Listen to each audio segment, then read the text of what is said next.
आराम से क्लास में लोग चले। देखिए आप सभी लोग को जो बताए थे वो बात याद करिए। नक्शा पे आपको समझाए थे कि ऐसा शेप ये इंग्लैंड का शेप है और इंग्लैंड के बगल में ही एक देश है जिसका नाम आपको बताए थे फ्रांस है। दोनों नजदीक। किनारे में जो देश है ये है पुर्तगाल। पुर्तगाल के बाद एक कंट्री है स्पेन।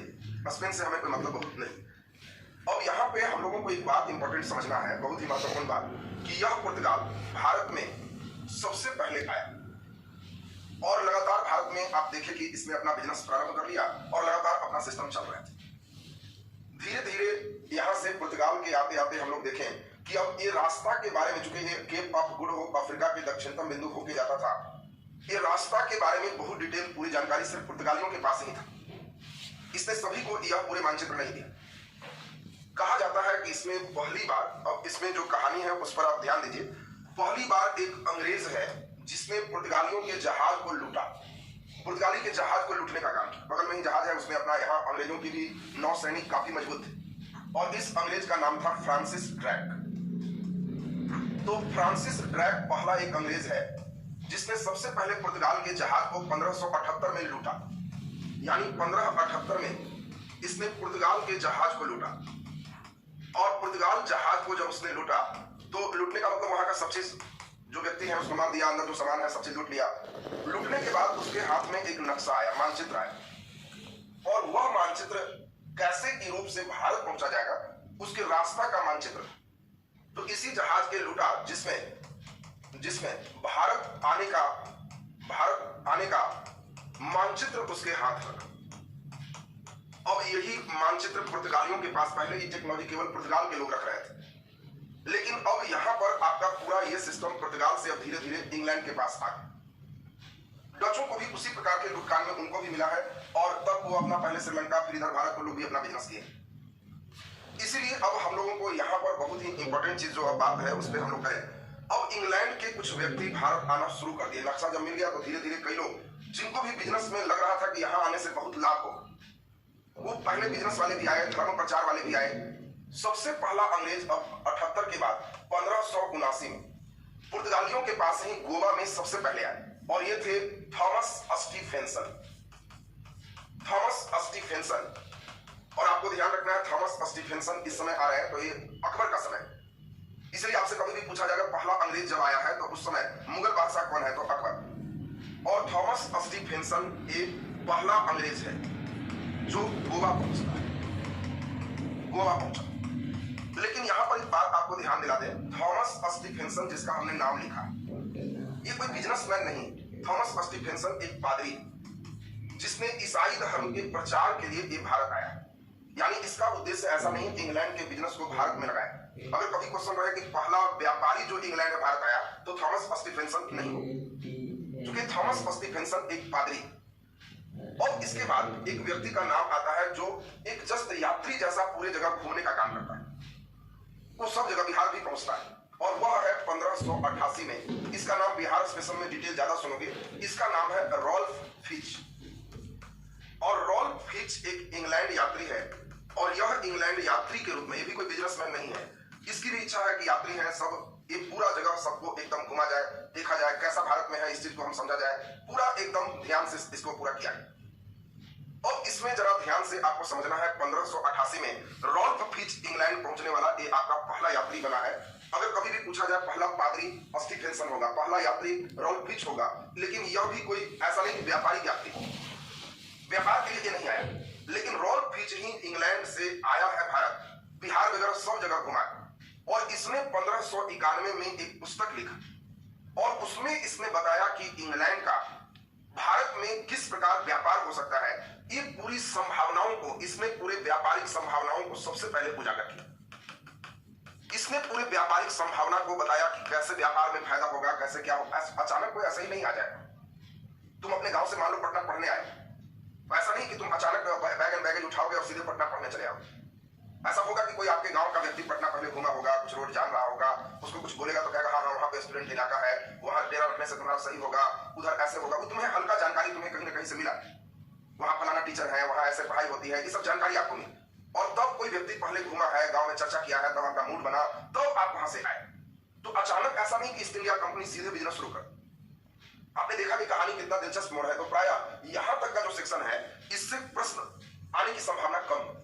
एक केवल रॉल्फ फिच इंपॉर्टेंट है, जो बिहार स्पेशल में ये ज्यादा महत्वपूर्ण होगा, क्योंकि ये बिहार आने वाला पहला इंग्लैंड यात्री। आपसे कभी भी पूछा जाएगा बिहार का यात्रा करने वाला पहला अंग्रेज यात्री, तो रॉल्फ फिच हो जाए। अब इसमें आपको हमने जो समझाया तेजी में सुन लीजिए। फ्रांसिस ड्रैक ये एक लुटेरा है और पुर्तगालियों के जहाज को इसने सबसे पहले लूटा 1578। अब इसमें लूटने के बाद उसमें कई सामान संपत्ति के साथ साथ इसको भारत आने वाला मानचित्र पुर्तगालियों से प्राप्त होगा। और जब मानचित्र मिलता है तो उसमें धीरे धीरे वो मानचित्र एक आदमी से दूसरे, दूसरे के पास से तीसरे, कई जगह चलते चला गया। और तब एक यात्री है 1579 में थॉमस स्टीफेंसन। सबसे पहले यात्री ही आते हैं, एक पादरी आते हैं, चूंकि ये भी ईसाई है और पुर्तगाल भी ईसाई, तो इसलिए पुर्तगालियों का सेंटर गोवा में पहुंचते हैं। और पादरियों के लिए कोई बहुत मैटर नहीं है कि इंग्लैंड के हैं कि कहां के हैं, गोवा में इनका स्वागत किया गया कि चलिए बढ़िया, लेकिन ये इंग्लैंड के। रॉल्फ फिच एक यात्री है, 88 में आया और 91 में पहली बार पूरे भारत के साथ कैसे व्यापार में संभावना है इसको इसने उजागर किया। और इसी कारण से 1599 में, बहुत महत्वपूर्ण है, 1599 में जो इंग्लैंड के महत्वपूर्ण व्यापारी थे, वो इंग्लैंड के महत्वपूर्ण व्यापारी, वहां के जो अमीर वर्ग है, वो ये सभी मिल करके एक कहे कि हम लोग एक कंपनी बनाए और हम लोग सब मिल करके बिजनेस करेंगे, जो लाभ का हिस्सा होगा सब में मिले, जो जो पूंजी लगाया है सबको हिस्सेदारी होगी। और इसी का नाम था मर्चेंट एडवेंचर। एक मर्चेंट एडवेंचर के नाम से 1599 में ये पहला एक कंपनी बनता है, जिस कंपनी का काम था व्यापार करना, कि हम लोग भारत जाएंगे, बिजनेस करेंगे, व्यापार करेंगे। और ये अमीर लोगों की कुछ कंपनी है मर्चेंट एडवेंचर। इस समय तक, अब ध्यान दीजिए, अब व्यापार कंपनी जब बन गई है 1599 में, तो अब इसमें जो इंग्लैंड के महारानी है, इंग्लैंड के जो राजा हैं, उन लोगों को भी लग रहा है कि अगर हमारा भी इसमें हिस्सेदारी हो जाए, अब बिजनेसमैन जा ही रहा है, बिजनेस करेगा, तो हम भी कुछ पूंजी लगा देते हैं, देश का कुछ प्रॉफिट होगा तो बैठे बैठे हमको भी परसेंटेज मिलेगा। और इसी को आप सुनते हो 31 दिसंबर 1600। यही मर्चेंट एडवेंचर के जितने लोग थे उनको 31 दिसंबर 1600, मतलब एक दिन और हो जाता तो 1 जनवरी 1601 हो जाता। 31 दिसंबर 1600 को इंग्लैंड की महारानी, इस महारानी का नाम है एलिजाबेथ। और आपसे भी कहा जाएगा कि एलिजाबेथ कैमा, पहला, दूसरा, तीसरा, एलिजाबेथ कौन? तो महारानी एलिजाबेथ प्रथम। ये महारानी एलिजाबेथ प्रथम ने एक परमिशन दिया, एक फर्स्ट है महारानी एलिजाबेथ, और इन्होंने एक 15 वर्ष के लिए इसको एक रॉयल चार्टर दिया। 15 वर्ष के लिए एक चार्टर दिया, जिसको रॉयल चार्टर के नाम से जानते हैं। चार्टर का मतलब एक नियम कानून बना करके एक सिस्टम दिया, और इसी को उन्होंने नाम रखा कि अब हम लोग भी इसमें शामिल हो। इस समय आपको पूछा जाएगा कि बताओ मुगल बादशाह कौन है, तो आपको ध्यान रखना है कि ईस्ट इंडिया कंपनी की स्थापना के समय, इस समय मुगल बादशाह कौन है, तो आपको ध्यान रखना है कि मुगल बादशाह अकबर है। और अकबर के बारे में आप जानते हो, पानीपत के द्वितीय युद्ध 1556 से 1605 तक ये अकबर ही मुगल बादशाह रहते हैं। इसीलिए कई बार अभी जहांगीर नहीं करना, कई बच्चे जहांगीर कर देता है, उसको सर थॉमस रो और कैप्टन हॉकिंस याद आने लगता है। इसलिए एक अच्छा क्वेश्चन आपसे पूछा जाएगा, ईस्ट इंडिया कंपनी की स्थापना के समय मुगल बादशाह कौन थे, तो आंसर अकबर। दूसरा एक और क्वेश्चन अच्छा पूछा जाता है, ये पूछा जाएगा महारानी एलिजाबेथ के समकालीन मुगल बादशाह थे, ये भी एक अच्छा प्रश्न है। तो आपको ध्यान रखना है कि यहाँ उल्टा दे देगा, अकबर के समकालीन इंग्लैंड में महारानी थी। और कई बच्चा इस बात को नहीं समझ पाता कि यहीं से ही क्वेश्चन पूछा गया है, महारानी एलिजाबेथ और अकबर दोनों समकालीन, लेकिन ये स्थापना के समय है। स्थापना के बाद जैसे जैसे ये आगे की ओर बढ़ेंगे तो उसमें आपको ध्यान रखना है कि इस समय, हाँ बिल्कुल, 1556 से 1605, 49 साल तक 2 मुगल बादशाह राजा रहते हैं। अकबर भी 49 ईयर शासन किया और औरंगजेब भी 49 ईयर शासन किया। और इसीलिए आपको ध्यान रखना है कि ये मुगल बादशाह की बात आपने देख लिया। अब यहाँ पर जो इंपॉर्टेंट चीज है इसको हम लोग समझेंगे।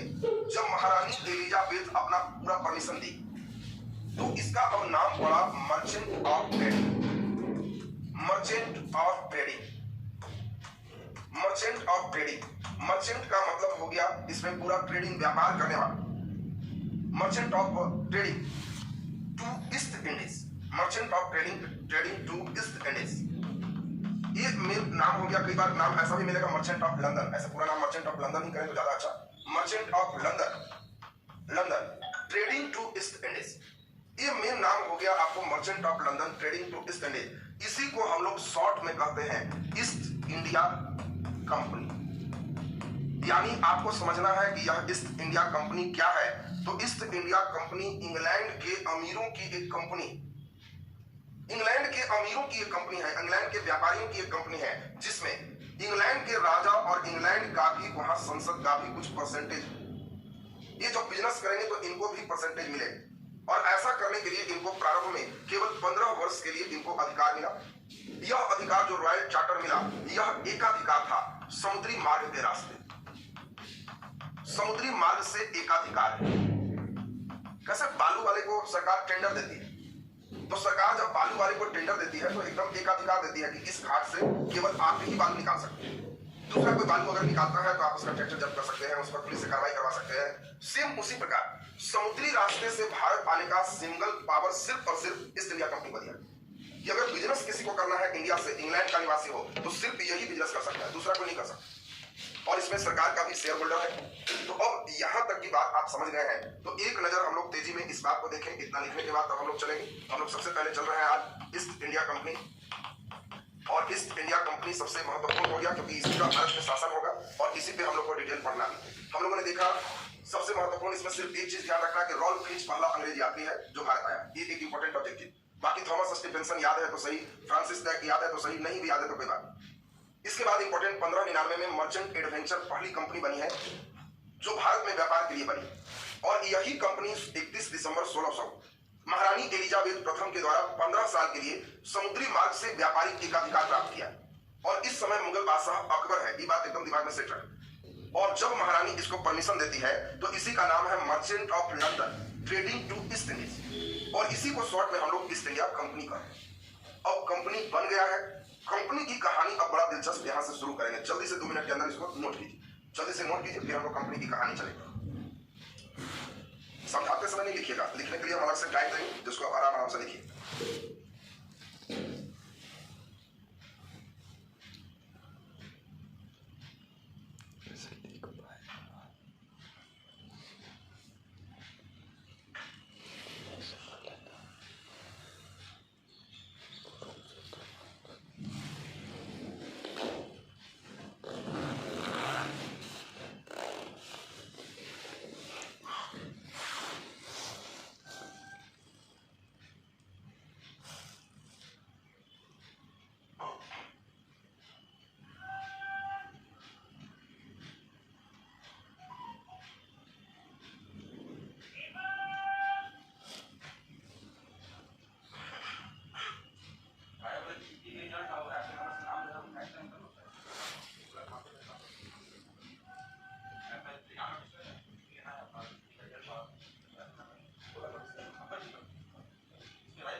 चलिए लगभग बच्चे उतार लिया है, जल्दी से उतार लें। अब हम लोग फिर इसमें चले।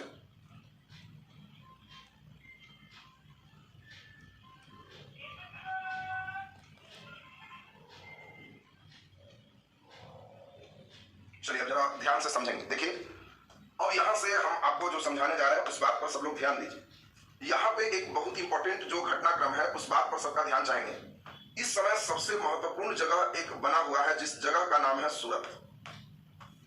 देखिएगा, बात को ध्यान दीजिएगा। सूरत एक इंपॉर्टेंट जगह क्यों बना हुआ है?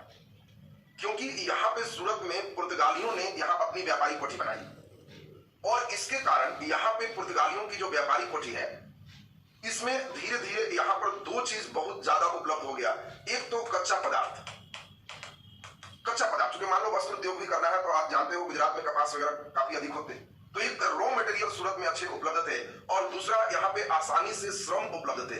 ये सूरत की सबसे बड़ी विशेषता थी। इसीलिए इस समय इंग्लैंड अपना पूरा कोशिश कर रहा था कि हम भी भारत में जब जाए तो अपना मेन काम सूरत में ही स्थापित करें। सूरत का एक्चुअल अगर मानचित्र में देखोगे तो बंबई से ऊपर सूरत है गुजरात के इस सेक्टर में, तो सूरत ऐसे वाले सेक्टर में कुछ नहीं है। इसके नीचे आओगे तो यहाँ बंबई से ऊपर सूरत मिलेगा तुमको। तो एक तो सूरत एक अच्छा बंदरगाह है, दूसरा सूरत में श्रम आसानी से उपलब्ध है, सूरत में कच्चे पदार्थ बहुत बढ़िया से उपलब्ध है, और कोई भी व्यापारिक कोठी स्थापना करने का मतलब वहां हम अगर फैक्ट्री खोलेंगे तो वहां श्रम चाहिए, रॉ मटेरियल चाहिए, तब आसान होगा। और यहाँ पहले से पुर्तगाल यहाँ पे ऑलरेडी स्थापित है।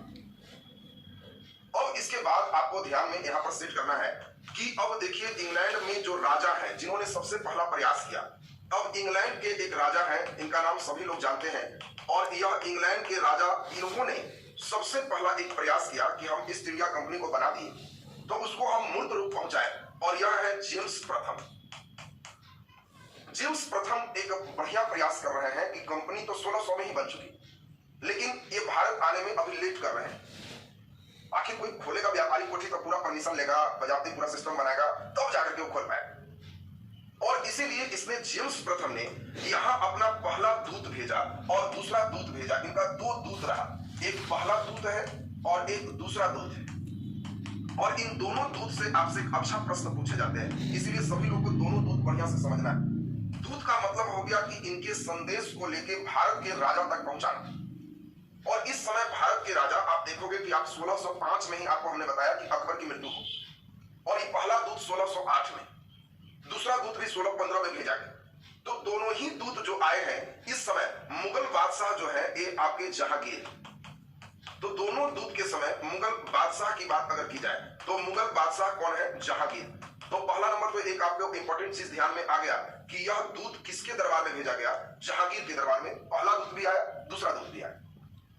अब एक एक करके बात को बढ़िया से समझना।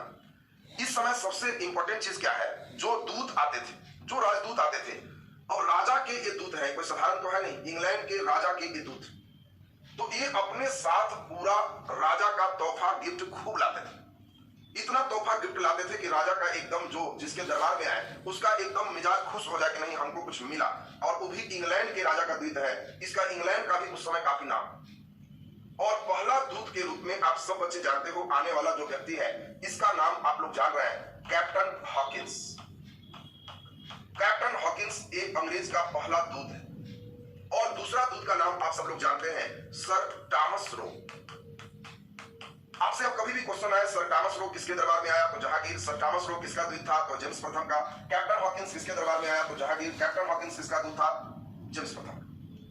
अब यहां से एक एक चीज जो आपको सुनाएंगे, पूरा ध्यान से आप सुनेंगे, तब स्टेप आपका पूरा क्लियर होगा और अच्छा प्रश्न आप यहां से जो पूछा जाएगा उससे आप बना पाओगे। देखिए, सबसे पहला तो इंपॉर्टेंट जो तथ्य है उस तथ्यों पर हम आपका ध्यान कराएं। इंपॉर्टेंट क्या क्या बात है उसको पहले मेन सुनिए। सबसे पहला इंपॉर्टेंट है कि कैप्टन हॉकिंस, इंपॉर्टेंट तथ्य जरा ध्यान देना, किस जहाज से आया? किस जहाज से आया, ये पहला क्वेश्चन हो गया। और दूसरा नंबर इंपॉर्टेंट क्वेश्चन है, कहां पे आया? कहां आया? तीसरा इंपॉर्टेंट क्वेश्चन है कि मुगल बादशाह से कहां मिला? मुगल बादशाह से कहां मिला? कहां मिला? ये भी एक अच्छा प्रश्न है, दोनों का आपसे पूछा जाएगा। इनका भी वही है, कहां आया सबसे पहले, और मुगल बादशाह से कहां मिला? मुगल बादशाह से कहां मिला? देखिए, अब बात को हम समझाएंगे, दोनों पे स्टेप हम जान के एक एक साथ लेके चल रहे हैं, दोनों आपको बिल्कुल क्लियर हो। सबसे पहला एक अच्छा प्रश्न आपसे पूछा गया, कैप्टन हॉकिंस किस जहाज से इंग्लैंड से चला है? किसका जहाज पूछता है, सर टॉमस रो का नहीं पूछेगा क्योंकि पहला दूत है। इससे आपसे पूछा जाएगा कि कैप्टन हॉकिंस किस जहाज से चला है। जल्दी आंसर दे दीजिए। जहाज का नाम कोई बच्चे? नहीं। वेरी गुड रवि, देखिए सबसे पहले सही लिखा है, जहाज का नाम है हेक्टर। हेक्टर जहाज से ये सबसे पहले चला है, तो इसके जहाज का नाम आपको ध्यान रखना है, हेक्टर। और हेक्टर जहाज से एक कैप्टन हॉकिंस चला इंग्लैंड से, कहां पहुंचा? ये भी एक अच्छा प्रश्न है, जल्दी से आंसर दो। किस बंदरगाह पे पहुंचा? और बिल्कुल सही जवाब है कि यह सूरत बंदरगाह पे पहुंचा, बिल्कुल सही जवाब। तो कैप्टन हॉकिंस सबसे पहले कहां आया? सूरत, बिल्कुल सही आंसर है। सूरत का मतलब गुजरात पहुंचता है। गुजरात में पहले से कौन है? तो यहाँ पे पुर्तगाल के लोग पहले से सूरत में बिजनेस कर रहे हैं, यानी सूरत पहले से पुर्तगालियों का सेंटर है। और हमने बताया कि सूरत उस समय थोड़ा सा दिलचस्प बाकी लोगों के लिए भी है, क्योंकि वहां पे कच्चे पदार्थ और सस्ते श्रम की उपलब्धता इनको बातें कर रही थी कि यही व्यापारिक कोठी हम भी स्थापित करें। अच्छा बताओ, सूरत कब पहुंचता है? कोई बच्चे आइडिया? कुछ 1608, 1609, 1610, ऐसा क्वेश्चन में चॉइस है। 1608 होगा कि 9 होगा? ये हमें जल्दी से आंसर। कुछ बच्चे 9 पे भी हैं, कुछ 8 पे भी है, 8 पे लेकिन ज्यादा लोग। वेरी गुड, बहुत सुंदर। देखो, ये सबसे पहले आपको ध्यान रखना है कि ये जो सबसे पहले पहुंचता है सूरत, तो ये सूरत में सबसे पहले जो पहुंचा तो यह अगस्त 1608 में ही पहुंचता है। अगस्त 1608 में ही पहुंच जाता है। और इसके साथ एक और व्यक्ति आते हैं, उसी को ईमेल दे देता है कि तुम, अब हम सामान लाए हैं जहाज से, तो एक कोठी सूरत में ही हम लोग को खोलना है। इसीलिए सूरत में पहली व्यापारिक कोठी 1608 में ही इसने स्थापित कर दी। 1608 में सूरत में पहली व्यापारिक कोठी स्थापित कर दिया। पहली व्यापारिक कोठी स्थापित कर दिया। इस समय कोई मुगल बादशाह से एक परमिशन नहीं लिया, व्यापारिक कोठी स्थापित कर लिया। लेकिन यह व्यापारिक कोठी इसका जो स्थापित हुआ ये टेम्पोररी था, अस्थायी था। इसने अभी परमिशन नहीं लिया। अभी कहेंगे आपको कि परमिशन नहीं है, आपको ध्यान रखना है कि परमिशन नहीं है। अब हम ही बहुत सारा जहाज से सामान लाएंगे, लंदन से आएंगे, इस सोच के आएंगे कि तुम्हारे गांव में हम बिजनेस लगाएंगे, तो तुमसे जमीन में पूछे बगैर भी हमारे, अगर तुम्हारे जमीन में ही काम करना है, मान लो तुम्हारे मकान में ही हमको रहना है, हम सोच के आए तो परमिशन तो हम लेंगे। बिना परमिशन का हम तुम्हारे मकान में तो रेंटर नहीं बने। लेकिन अगर हम ट्रक से पूरा सामान ये सोच के लाए कि तुम्हारे यहाँ ही रहना है, अब ये अलग बात है कि तुम उस समय बाजार गए हुए हो और हमारा ट्रक तुम्हारे घर के पास सामान लेके चला है और ट्रक वाला बोले कि भाई हमको जल्दी है, हमको खाली कीजिए, तो हम अपना सामान तुम्हारे एक रूम में रख देंगे। अब बगल वाला कहेगा तो नहीं रखेंगे, लेकिन वो जो रखेंगे अनऑफिशियल रखेंगे, अस्थायी रखेंगे कि फिर जो रूम आप कमरा देंगे जहां कहेंगे वहां ऑफिशियली फिर हम स्थापित करेंगे। तो सूरत में इसकी पहली कोठी जो है ये अस्थायी, पहला कारखाना अस्थायी। अब ये बता दो हमें कि यह अस्थायी कारखाना किसने स्थापित किया? जल्दी से आंसर दीजिए, कोई बच्चे जल्दी से आंसर दो। सूरत में पहला अस्थायी कारखाना किसने स्थापित किया? जल्दी आंसर दीजिए। ये अंग्रेज का नाम किसने स्थापित किया? तो आपको ध्यान रखना है इस व्यक्ति का नाम था वर्ल्डवर्थ। वर्ल्डवर्थ ने स्थापित किया। ये लाइन आपको ध्यान रखना है। वर्ल्डवर्थ भी कैप्टन हॉकिंस के साथ ही भारत आया। कैप्टन हॉकिंस के साथ ही वर्ल्डवर्थ भी भारत आया और कैप्टन हॉकिंस ने वर्ल्डवर्थ को ड्यूटी दिया कि तुम यहां सब सिस्टमैटिक करो और हम चले मुगल बादशाह से मिलकर हम बजाते परमिशन ले लेंगे, फिर इसको अस्थायी कर दें। अब सूरत में जब ये लोग उतरे तो सबसे ज्यादा टेम्परेचर हाई हुआ पुर्तगाल का, क्योंकि पुर्तगाल एकदम नहीं चाह रहा था कि हमारे प्रतिद्वंदी के रूप में अंग्रेज यहाँ आ जाए, और इसीलिए पुर्तगालियों ने कान भी भरा। लेकिन मुगल बादशाह को जब खबर मिली कि ये जो आया है कैप्टन हॉकिंस, ये कोई व्यापारी नहीं है, जेम्स प्रथम का दूत है, इंग्लैंड के राजा का दूत है और इंग्लैंड से मेरे लिए कुछ कीमती तोहफा गिफ्ट आया, तब मुगल बादशाह मिलने के लिए तैयार होते हैं। लेकिन आया अगस्त में है और भेंट इसको होती है 1609 में, जनवरी फरवरी में। तो सोचो इतना दिन लग जाता है मुगल बादशाह से मिलने में। तुम अभी भी ऐसे भी सोच रहे होगे, तुम अगर दिल्ली जाओगे राष्ट्रपति से मिलने, तो जब तक अपॉइंटमेंट तुम्हारा नहीं होगा, ये नहीं है कि आज गए और कल भेंट हो जाए। तो 1609 में ये मुगल बादशाह जहांगीर से मिलता है। कहां मिलता है? जहांगीर से कहां मिलता है? जल्दी से आंसर दीजिए। आगरा में, अजमेर में? जल्दी से आंसर दीजिए, बहुत अच्छा प्रश्न है। कहां मिलता है? एक क्वेश्चन आपसे पूछा जाएगा। बिल्कुल, देखिए कई बच्चे अजमेर आगरा दोनों कर रहे हैं। तो आपको ध्यान रखना है कि यह आगरा के दरबार में मिलता है और सर टॉमस रो ये अजमेर में मिलता है। दोनों का जगह एकदम दिमाग में सेट रखना। यह आगरा में है, ये अजमेर में है। जहांगीर से आगरा दरबार में मिलता है। अब इंपॉर्टेंट चीज हम लोग को जो सुनते जाना है वो सुनिए। चूंकि कैप्टन हॉकिंस बहुत अच्छा फारसी भी बोलता था, अब एक तो इंग्लैंड का है और इसके दरबार में आकर के फराटेदार फारसी बोला, झुक करके सलामी ठोका, गिफ्ट में एकदम काफी कीमती दौलत सौंपा। जहांगीर बड़ा प्रसन्न हुआ और जहांगीर ने कैप्टन हॉकिंस को इंग्लिश खान, आपसे ये भी पूछेगा कि इंग्लिश खान की उपाधि किसे दिया गया, तो आंसर होगा कि कैप्टन हॉकिंस को जहांगीर ने इंग्लिश खान की उपाधि दी। जहांगीर अब देख रहा है कि यह अंग्रेज इंग्लैंड का है और यहां आके इतना फराटेदार अंग्रेजी बोल रहा है, तो इसको उपाधि दिया इंग्लिश खान। और इसके बाद ऐसा नहीं है कि इसको कोई तरह का बेइज्जत अपमान किया, इसको कहा कि बहुत अच्छा गिफ्ट वगैरह सब तुम दिए ही हो, ठीक है तुम्हारी व्यापारिक कोठी का हम प्लान करते हैं। इसने कहा कि सूरत में सर हम हुजूर सब लगाए हुए हैं, लेकिन सूरत में सबसे ज्यादा आपत्ति पुर्तगालियों की थी। इसलिए जहांगीर ने कैप्टन हॉकिंस को कहा कि सूरत में तुम्हें स्थापित नहीं करना, तुम और जगह भी जाओ, घूमो, देखो, लेकिन ऐसा ना हो कि मेरे यहां तुम्हारा कोई कहीं किसी तरह का कोई हमला कर दे, क्योंकि तुम्हारा दुश्मन पुर्तगाली है, और इसीलिए ऐसा ना हो कि पुर्तगाली तुम पर कोई हमला कर दे फिर कोई समस्या हो जाए। और इसीलिए इसको कैप्टन हॉकिंस को 400 का मनसब प्रदान किया, 400 का मनसब प्रदान किया और कहा कि देखो सबसे बड़ी समस्या क्या है, तुम्हारे भोजन की समस्या हो। कैप्टन हॉकिंस को समझाया कि तुम यहाँ खाओगे तो सबसे ज्यादा यहाँ पे मरने का जो चांस है वो है कि तुम्हारे भोजन में ही जहर दे दे, और इसीलिए भोजन में जब तुम्हारा जहर दे देगा तो भोजन तुम्हारा एकदम विश्वासी आदमी को द्वारा बनना चाहिए। और इसीलिए जहांगीर, हाँ मनसब क्या होता है कुछ बच्चे चाह रहे हैं, चलिए बहुत डिटेल करेंगे, अभी हम सब समझाएंगे। अभी बात को सुनिए, बहुत बढ़िया आपने प्रश्न पूछा मनसब क्या होता है। अच्छी बात। देखो मनसब का मतलब दो चीज होता है, एक तो होता है कि तुम्हारा लेवल क्या है, जात क्या है, और दूसरा होता है कि तुम्हारा कितना सवार लेके चलना है। मनसब का मतलब तुम्हारा पोस्ट और कितना घोड़ा लेके चलना है, एक परमिशन। 400 मनसब का मतलब है कि जब तुम हमारे दरबार में आओगे सबसे छोटा मनसब 10 का, तो बैठने वाला जो रैंक है, हायरार्की है, इसमें तुम 400 वाला मनसब का जो लेवल का आदमी है तुम वहां बैठोगे। ये मनसब 400 उसका एक रैंक है, जात है। कैसे तुम लोग मान लो डीएसपी बनोगे तो तुम्हारे 3 स्टार लगेंगे, तो 3 स्टार का मनसब हो गया। दरोगा बनोगे डबल स्टार, तो डबल स्टार का मनसब हो गया। एसपी बनोगे तो भारत सरकार का इसमें और लग गया, तो ये तुम्हारा उतना का ही मनसब हो गया। जमादार है 1 स्टार का मनसब, सिपाही है स्टार नहीं है, ये मनसब है। ये देख के तुम्हारा पद पता चलेगा, पद मतलब जात पता चलेगा। और जब तुम कहीं मीटिंग में जाओगे तो तुम कहां बैठोगे ये लेवलिंग पता चलेगा। देखिए मीटिंग में मुख्यमंत्री सिपाही से लेके डीआईजी एसपी सबको बुलाए, तो हाँ पहले से मालूम चलेगा कि हाँ ये जो लाइन है, अगर एसपी बैठ रहा है तो तुम्हारे बगल में एसपी ही बैठेगा। दरोगा बैठ रहा है तो बगल में दरोगा ही बैठेगा। ऐसा नहीं कि कोई चौकीदार जमादार जाकर के और डीआईजी की लाइन में बैठे। ये मनसब हो गया। तो मनसब में आपको ध्यान रखना है कि उसके जात फिक्स्ड हो। और सवार का मतलब हो गया कि अब कोई व्यक्ति जाएगा तो कितना घुड़सवार लेके जाएगा, ये उसका सवार है। 400 मनसब का मतलब है कि 400 घोड़ा लेके ये चल सकता है। तो ये कहीं भी जाएगा तो इसके साथ साथ 400 घोड़ा तक इसका सवार साथ में रह सकता है।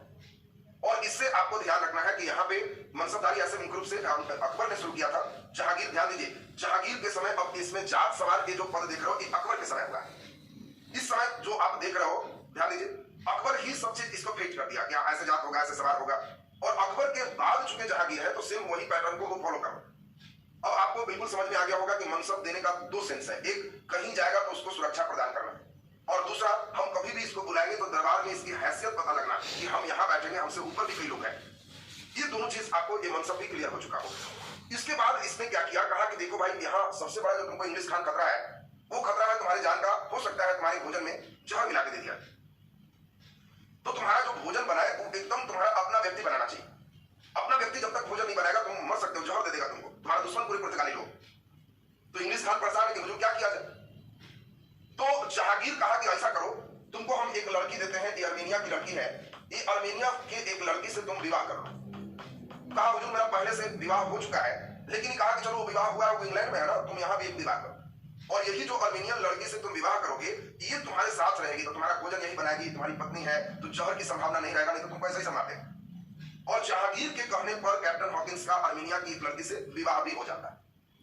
अब देखिए कितना बढ़िया सिस्टम इनका चल रहा है, बहुत ही बढ़िया स्टेप चल रहा है। अब इस समय उत्तर भारत में सबसे ज्यादा प्रभाव पुर्तगालियों का है, क्योंकि आप जानते हो पुर्तगाल इधर से लेकर के पूरा आपको कालीकट, गोवा, बाकी दमन, दीव, सूरत, सभी इन क्षेत्रों पर इनका प्रभाव बहुत ज्यादा है। और इसीलिए अंग्रेज जब यहाँ पे देखा कि हम यहाँ सूरत में किए, लेकिन पुर्तगालियों के हस्तक्षेप से हमें यहाँ सक्सेस हम नहीं कर पाए, तो उसने देखा कि तब क्यों नहीं दक्षिण की ओर कर लेते हैं। दक्षिण की ओर, इधर की ओर हम रहेंगे अगर, तो इधर उनकी बहुत कठोर आपत्ति नहीं होगी और हम स्टेबल हो जाएंगे। और इसीलिए 1611 में अंग्रेजों का ऑफिशियल पहला नंबर, अर्मेनिया की लड़की इंपॉर्टेंट है, भाई का नाम कहीं आपको नहीं मिलेगा, सिर्फ अर्मेनिया आपको ध्यान रखना है। अर्मेनियन लड़की से विवाह हुआ, लड़की का नाम कहीं नहीं मिलेगा। 1611 में इसकी पहली व्यापारी कोठी, कभी भी पूछेगा दक्षिण भारत की पहली व्यापारी कोठी, तो दक्षिण भारत की पहली व्यापारी कोठी कहां स्थापित हुआ, ये बहुत इंपॉर्टेंट है। तो देखिए दक्षिण भारत की पहली व्यापारी कोठी, या ऑफिशियल कर सकते हो कि पहली व्यापारी कोठी अंग्रेज का, ये मसूलीपट्टनम में स्थापित हुई। और मसूलीपट्टनम में स्थापित हो गया। अब आपके लिए बहुत इंपॉर्टेंट फेस बिल्कुल क्लियर हो चुका होगा कि इस समय अब अंग्रेज एक पहली व्यापारी कोठी ऑफिशियल परमिशन मिला कि जाओ उस साइड में तुम स्थापित करो। और मसूलीपट्टनम में पहली व्यापारी कोठी कब स्थापित हुआ, तो 1611 ईस्वी। तो 1611 में पहली इन्होंने अपना व्यापारी कोठी स्थापित किया। लेकिन उत्तर भारत में कैप्टन हॉकिंस लाख प्रयास करते रह गया, लेकिन इसको कोई परमिशन नहीं मिली। और इसी कारण से कहा जाता है कि 1611 में ही कैप्टन हॉकिंस जो है ये नारुष्ट हो जाता है जहांगीर से, कि जब हम आए हैं और हमको परमिशन ही नहीं दे रहे हैं, आप पुर्तगालियों के प्रभाव में ही हैं। तो इसीलिए 1611 में कैप्टन हॉकिंस ये आगरा छोड़ देता है। उसके पहले ये मुगलों की राजधानी आगरा में ही मनसबदार बनकर के एकदम आराम से रह रहा है, वहीं से मॉनिटरिंग कर रहा है। लेकिन जब इसने देखा कि हमें बहुत सफलता ऊपर नहीं मिल पा रही, तो ये 1611 में आगरा छोड़ देता है और इंग्लैंड वापस चला जाता है। उसी बीच एक अच्छा इंपॉर्टेंट घटना घटती है। 1611 में जब वो वापस जाता है तो शुरुआत में मुगल बादशाह को लग रहा है कि सबसे मेन पावर इंग्लैंड नहीं है, पुर्तगाल ही मेन पावर है। लेकिन आपको जान के आश्चर्य होगा, 1612 में सूरत में जो अब व्यापारी कोठी नहीं है, लेकिन कुछ अंग्रेज हैं, चाह रहे हैं व्यापारी कोठी अपनाना। और इसीलिए 1612 में पुर्तगाली भिड़ जाते हैं अंग्रेज से कि तुम एकदम खाली कर। और एक लड़ाई होती है 1612 में, जिस युद्ध का नाम है जावली का युद्ध। इस युद्ध को हम लोग कहते हैं जावली का युद्ध। यह युद्ध सूरत के पास ही होता है। और इस जावली की लड़ाई में सूरत के निकट एक जगह है सवाली एक जगह का नाम है जो सूरत के निकट है, और इसी सवाली में सवाली में अंग्रेज ने पुर्तगाल को हरा दिया। अंग्रेज ने पुर्तगाल को हरा दिया।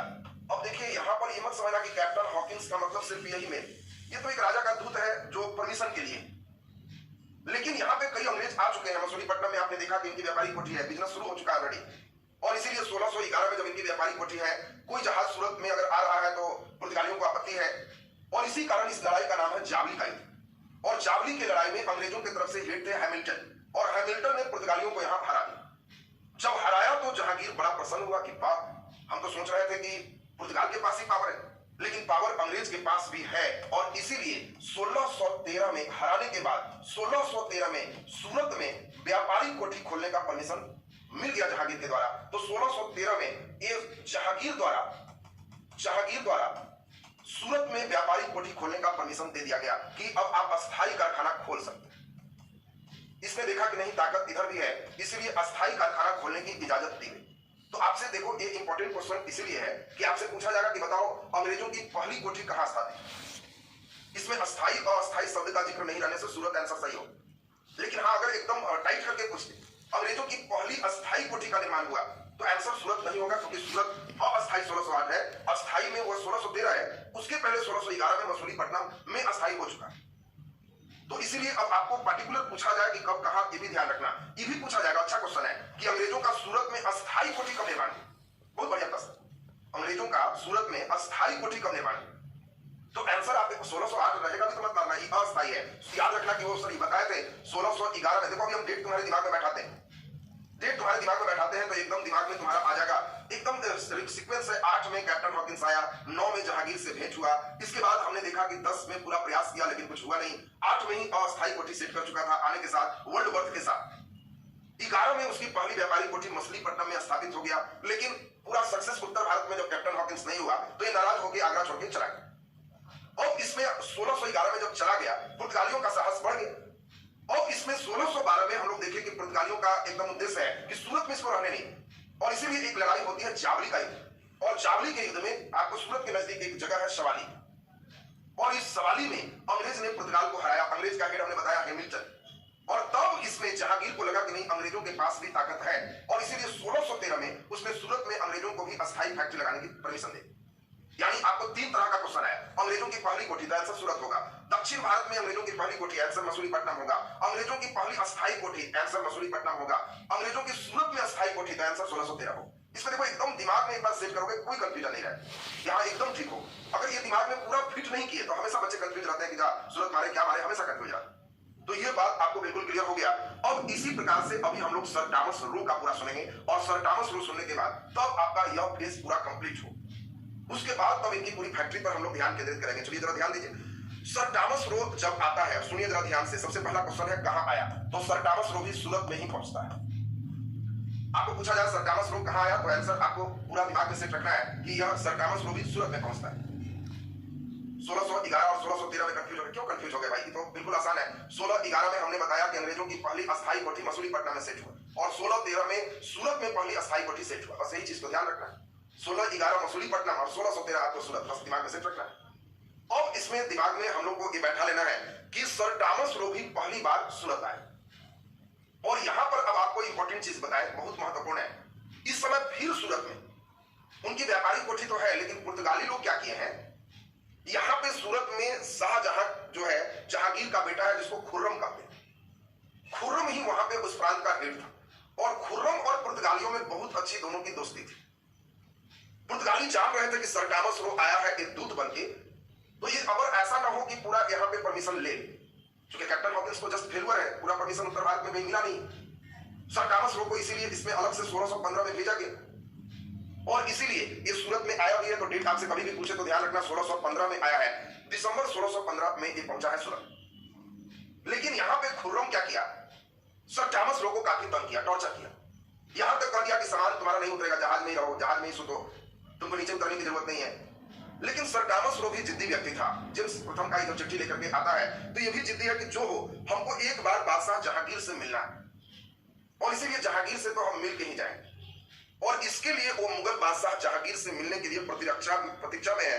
काफी बेइज्जती भी इसका खुर्रम ने किया, 3 सप्ताह लगा, और 3 सप्ताह के बाद कहां मिला, ये इंपॉर्टेंट है। 3 सप्ताह के बाद, 3 सप्ताह का मतलब लगभग मान के चलो 1 महीना के आसपास हो गया आए हुए। हमने बताया कि दिसंबर में ही आया, डेट भी एकदम दिमाग में आपका सेट होना चाहिए, दिसंबर में आया है, 3 सप्ताह हो गया, मतलब दिसंबर खत्म हो गया तो 1616 में ये अजमेर में दरबार लगा था।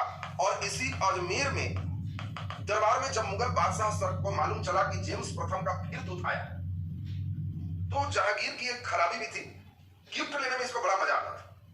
और इसीलिए जहांगीर को लगा कि अब मेरे लिए तो फिर बढ़िया गिफ्ट आया हो, हम गिफ्ट क्यों छोड़ दें।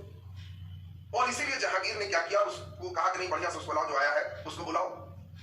इसके मन में था कि कुछ कुछ हमको बढ़िया बढ़िया चीज गिफ्ट मिले, और आया भी था। अब राजा का दूत है भाई, तो गिफ्ट लेके आएगा। 1616 में अजमेर में इसको लाया गया। कहा जाता है कि जब ये अजमेर में आया तो ये शिकायत भी जहांगीर से किया खुर्रम का। खुर्रम वही था, मुझे बहुत अपमानित किया है इसने। जहांगीर ने खुर्रम को पूरे दरबार में डांटा कि बताओ ये राजा के दूत है, इनको क्यों अपमानित किया, सम्मान दो, बैठाया। बड़ा खुश हुआ सर टॉमस रो, और सर टॉमस रो अपना जो गिफ्ट है पूरा दिया। कहा जाता है कि जब सर टॉमस रो से गिफ्ट लेने लगा जहांगीर, और ये गिफ्ट वो गिफ्ट, कहा कि और कुछ गिफ्ट आया है, देखो देखो और कोई गिफ्ट लाया हो, एकदम गिफ्ट मांग मांग के ले रहा है। तो अंतिम में सर टॉमस रो के पास एक नक्शा पूरा विश्व का था, उसी मानचित्र से चलना था। तो अंतिम में वो देखा कि जब कुछ बचा ही नहीं है, तो वो नक्शा भी लिया, कहा कि लीजिए महाराज, आपको तो हम पूरा विश्व ही दे देते हैं, और पूरे विश्व का नक्शा ही दे दिया।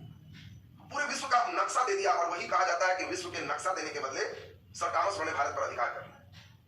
गिफ्ट सिर्फ लेने के बाद बड़ा खुश हुआ जहांगीर की नहीं, चलिए इसने हमारा बढ़िया किया सिस्टम।